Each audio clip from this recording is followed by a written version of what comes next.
Hello, everyone, and welcome to the Happiness Journey with Dr. Dan podcast, where every journey is worth living. My name is Dr. Dan, and I'm your host for today's episode. I'm a bilingual neurolinguistic programming and cognitive behavior psychotherapist specializing in anger management issues, both court-appointed and private, marriage counseling using the EFT method, dissociative disorder, narcissistic personality disorder, depression, anxiety, dream analysis, and also provide life, business, and retirement coaching support. I provide individual one-on-one sessions in both French and English, and also do group settings. If you need any assistance, reach out to DMB Therapy and Coaching Services at 301-325-1550, and our website can be found at lifecoach.drdanpodcast.com.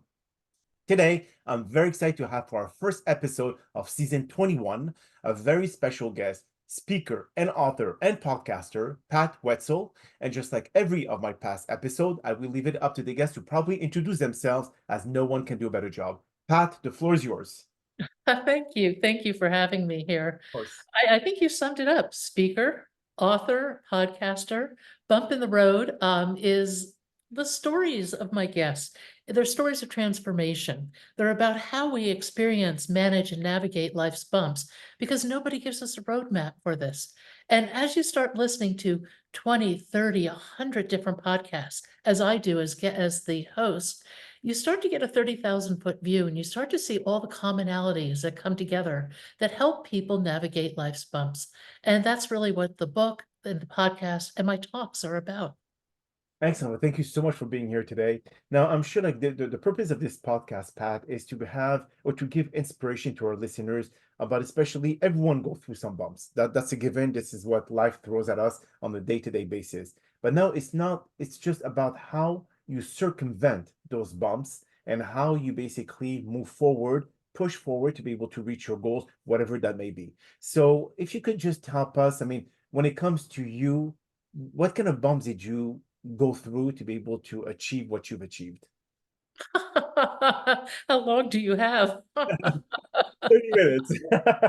Okay, we'll be brief. Let's see. Very competitive schooling, went to Wharton Business School, neurologic disease, divorce, cancer, and self-imposed homelessness as I traveled the world. Okay. Wow. All of that. Yes, those Okay. are the highlights. Yes, the highlights. Yeah, obviously that if we have to go into details, that we will need 7 episodes to be. Okay, so when it comes to each and every aspect of what you just mentioned, which one do you feel was the most challenging for you to be able to circumvent beside the cancer? Actually, divorce for me was the most challenging. I Okay. lost everything in my world. And in doing that, I lost my identity. I didn't know, I didn't know where I would go, what I would do. All my networks fell apart. It was a very, very difficult time. But interestingly, during that time, I started to learn to fly high performance sailplanes. So I call this period of my life, life wish, death wish. Now, I didn't want to die per se, but I really wasn't happy. My earthbound life was abysmal, lonely. I cried for a year. But simultaneously, I'm learning to fly sailplanes. Now, sailplanes, or gliders, some people call them, are very high performance. They can go hundreds of miles on a breath of air. I've Wow. flown over 30,000 feet. I've raced down mountain spines at 200 miles an hour. It's an amazing sport and so beautiful. I can't begin to tell you how beautiful it is. So interestingly, while my life was on two planes, this one awful plane where everything was falling apart and I was just getting slammed left and right, and this other plane where I'm soaring through the sky. And the connection with nature is so profound. I can't begin to even explain it. So one of the lessons I take from that is no matter what's going on with your life, find somehow a way to put one foot in front of the other and be open to serendipitous events. I never planned to fly. It's just a series of events fell together and the opportunity opened and I took it. Mhm. And as one of my guests says, just say yes. Nick Atkins says that, just say yes. When opportunity appears, be curious. It may lead nowhere, but it could lead somewhere pretty interesting. So what about taking calculated risk? I mean, does that include the fact that because you cannot say yes to everything and then put yourself in jeopardy, where do you start analyzing a situation prior to jumping into it? Well, You can take baby steps so that you're not totally exposed in terms of risk. And I think that's something really wise to do. If you're in your comfort zone, getting out of your comfort zone is very uncomfortable. And the way to do it is, small steps. You don't have to bet everything on one big endeavor. And I think the other thing is to get in tune with yourself, your own intuition, and that helps to guide you. Because I think too often when we go into new things, we look at they're either a success or a failure. I totally disagree with that. I Right. think those are external measurements. I think it's really about the experience you have. Sometimes we learn more from our failures than Mhm. we do from our successes. Yeah. So I really think it's about the journey, not to sound too corny about that. And part of that journey is to be very present. And that's where possibility really lies. So you mentioned something about the failure part. Most people feel that if they do fail, they feel embarrassed and they're afraid of how other people will perceive them. So if we take this away from the equation by people not saying or displaying all their aspiration, their goals, their project, what they want to do into the future, etc., do you think that can take this element out of this equation about the fear of being judged, the fear of being perceived by others as a failure? Yeah, I actually go to the Buddhist notion of beginner's mind. Don't project where you're going to be. You don't know. That's the truth. And most of the things we project never happen anyway. Right. So let go of that one totally and enjoy the ride a bit. But I think if you can approach things with curiosity as a beginner, it will take you amazing places. But for those who are seeking validation from others, that's something that it's a part of their DNA. It's in their nature. And as you know, we can never fight human nature. We have to work with it. So how can we train people's mind and letting them know that you don't need that stranger validation or their approval to be able to move on with your life? You need to kind of like detach yourself from whatever other people are looking at you and how they perceive you. But for many, it's hard to do. So that's again a comfort zone that you're talking about. Very much. And I think we all fall prey to it. I mean, we're all people pleasers on some level or another. And I think as you get a little bit older, you start to realize nobody really cares. Yes. That is so true. That is So, and really what makes you appealing or attractive in business or personally is the fact that you are on that path to discovering your own uniqueness. We're all different and we all have remarkable aspects of our personality and our journey. And I think we should celebrate that. And the more we get into celebrating that, being present in our lives, the more the external world falls away. But it's hard. We live in an Instagram perfect world, which is a total lie, by the way. oh, yeah, of We course. live in the world that says there are 3 ways to instant happiness and wealth, which is a total lie, by the way. Mhm. You just have to start looking at society a little critically, and most of all, looking at your own life in a more loving way. I agree with you on this one, Pat. So do you think, would you agree or disagree that more difficult the bump on the road and more gratification you're gonna have as you go over that bump? Yeah, and I don't know that you ever totally go over a bump. I think sometimes you revisit it for many years on an emotional level. But I think the things that you can do as you get over a bump is to celebrate it. I mean, I look at my flying. I started in a two-seat trainer. I moved on to a single-seat plane. I moved into high performance planes. None of this happened overnight. Mhm. All of it required a lot of effort and focus and time. And in each of those instances, there were bumps along the way. And I think that's just I think that's just a human journey. And I think that we need to learn to accept our bumps. If Yeah. they are what they are, you can't change it. Um, and then it's a matter of what do you do with it? What do you choose to do with it? And you do have choice. Um, I could re I often tell people rewrite your story 3 or 4 different ways. Be, from a perspective of gratitude, of love, of hate, of whatever you want to do. Because what you'll start to see is it's just a story. You can tell your story any way you want to tell it. And all of a sudden the power of it starts to dissipate. So the bump in the road book, is it just a accumulation of all the other stories that you've heard from the people that you've interviewed, or is it primarily what you've gone through yourself? A combination. This is the first book in a series. Well, I'm looking at Bump in the Road, Strong Women, Bump in the Road, Business, etc. I tell some of my own stories partly to introduce myself, And in each chapter, what the story I tell about myself correlates to some aspect of what my guest is experiencing.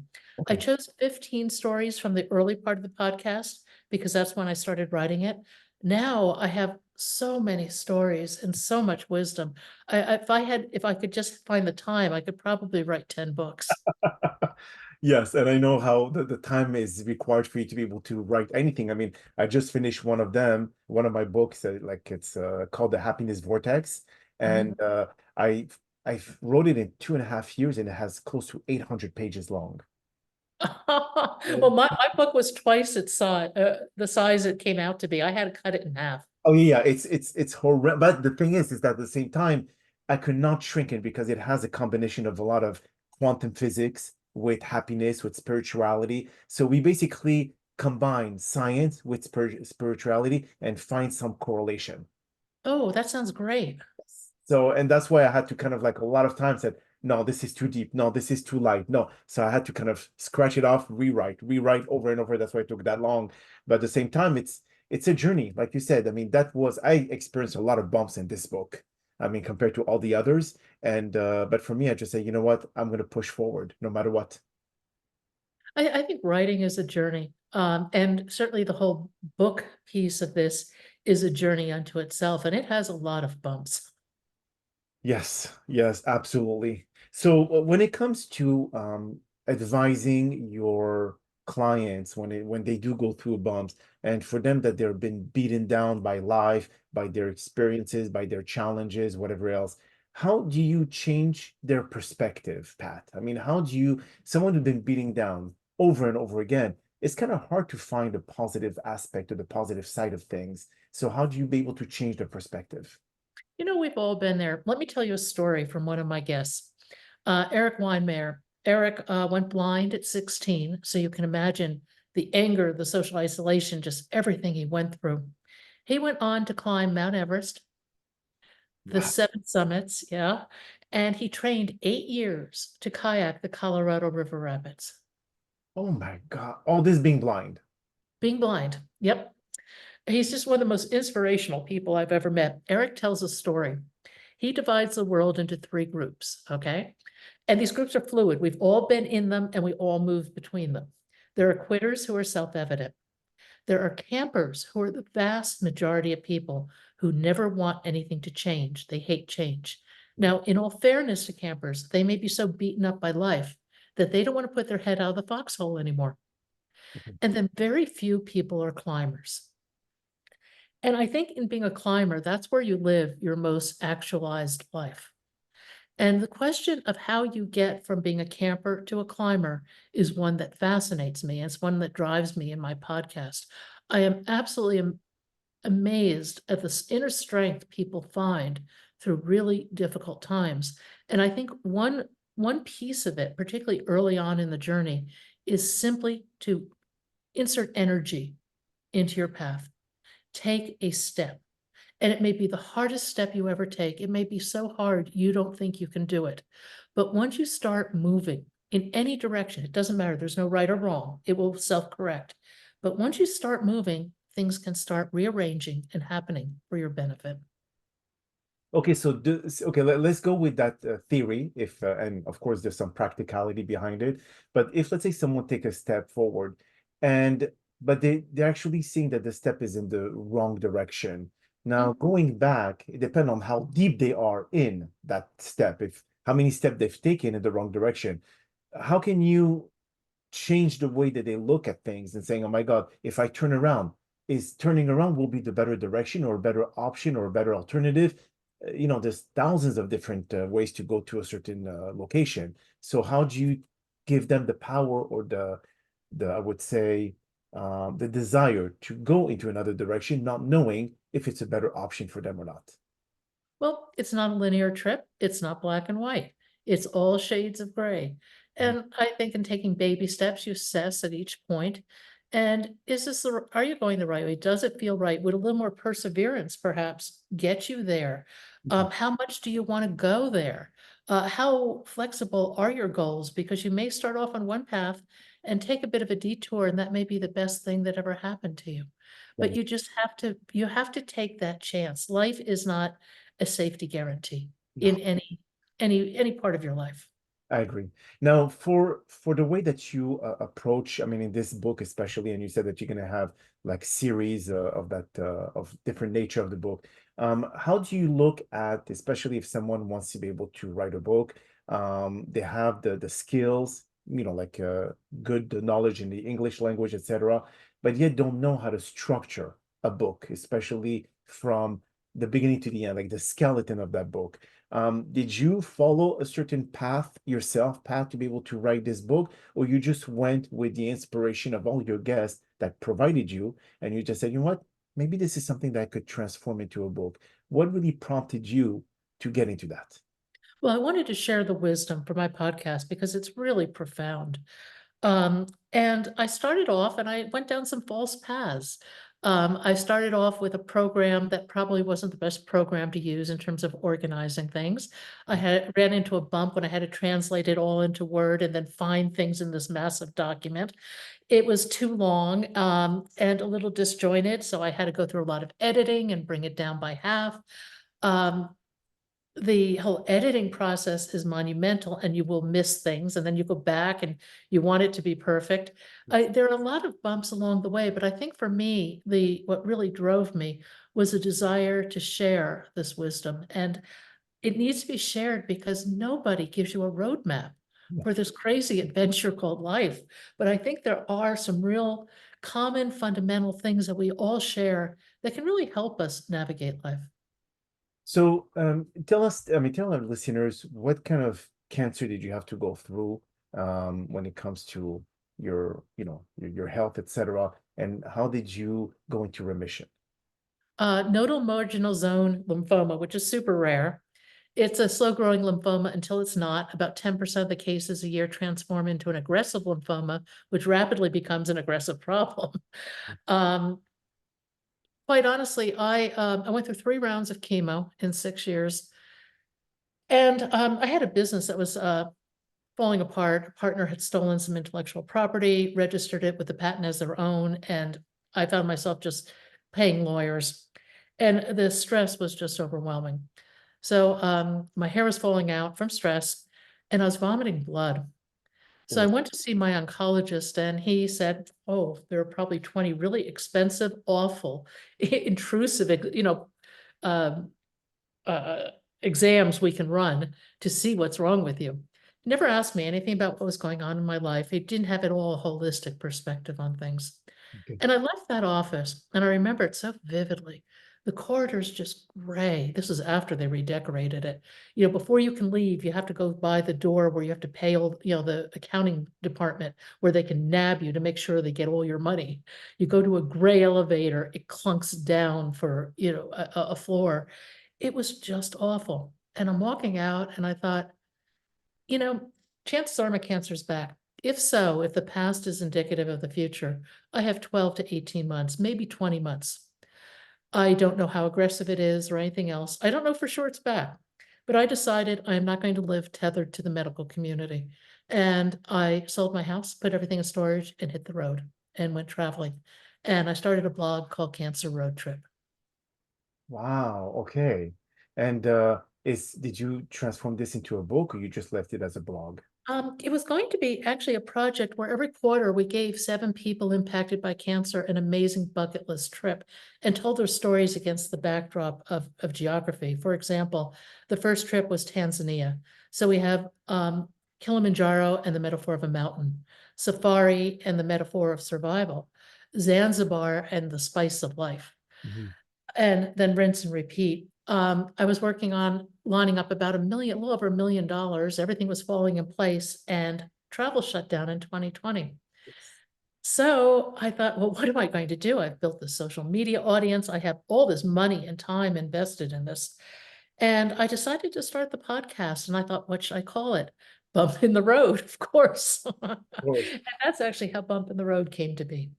Great, that's amazing. Now, if you would give, let's say, 3 or 4 pieces of advice to all of our listeners before we end this podcast, how can someone, like if you have priority, like this is what they should do first, second, third, fourth, to be able to start getting themselves out of this comfort zone, especially if they have their head like an ostrich down under the sand, how to get their head out of it and start taking action to be able to see the changes that they so desire.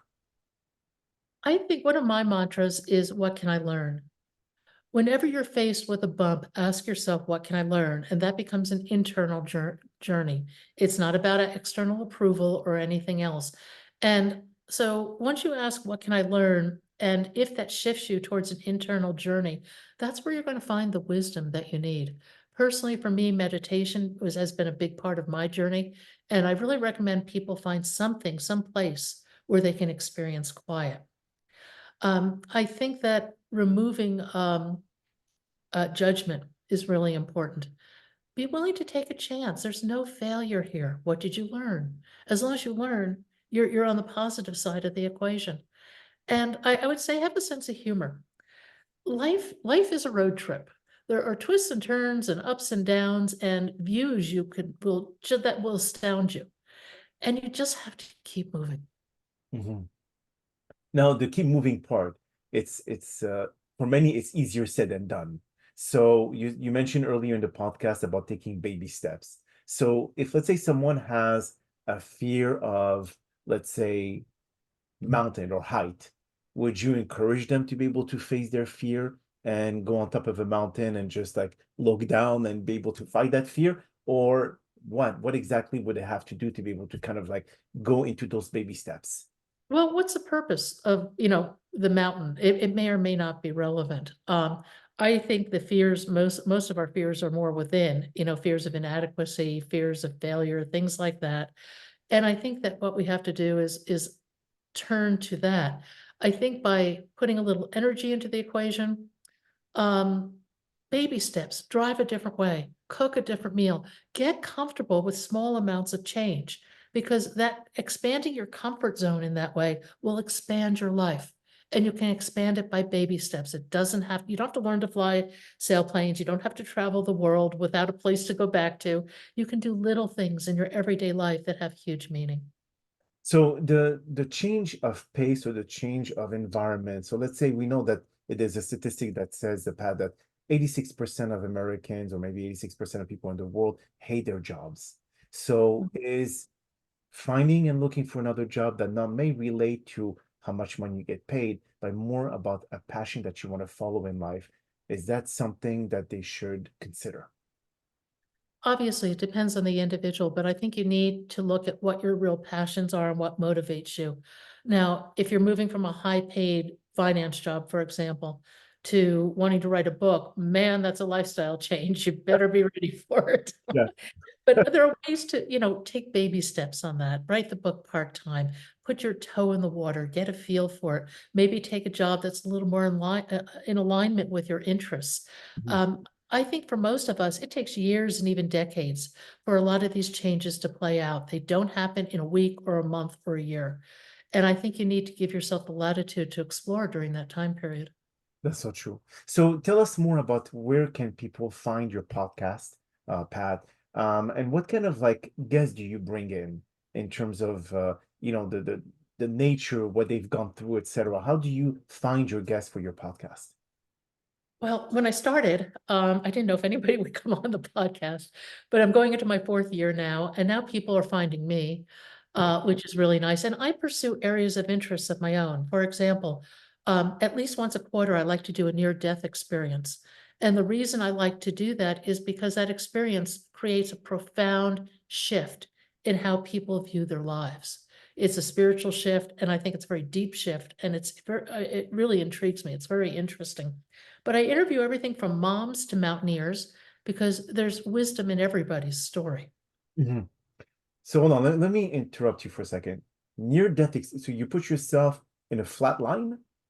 No, no, no. I interview people who've Oh, died and come okay. back. Okay, Yeah. okay. I said to Yeah. myself, And you can find all these stories at bumpintheroad.us. We're okay. on all the major podcast platforms, and Amazon's probably the best place to find the book. Beautiful, beautiful. Well, Pat, that is all the time that we have for today's podcast. I really appreciate you taking the time of your busy schedule to join us, and thank you again for participating and inspiring our many listeners with your incredible story. Now, we hope that you've all enjoyed today's episode, and I'm also very excited about the many upcoming guests that we have scheduled for season 21 of the Happiness Journey podcast, filled with inspirational stories just like the one that you listened today. Now, here are some concluding words of wisdom. Stepping out of your comfort zone unlocks a world of growth and opportunity, propelling us to new heights in both our professional and personal endeavors. Embracing challenges fosters resilience, creativity, and adaptability, essential qualities for success. By venturing into the unknown, we expand our horizon, discover hidden talents, and push the boundaries of what we thought possible. Each leap outside our comfort zone strengthens our confidence and self-belief, empowering us to conquer even greater feats. So dare to explore the unfamiliar, for it is the discomfort that true transformation and fulfillment awaits. My name is Dr. Dan Amzallag, and you may all keep pursuing your amazing journey in life.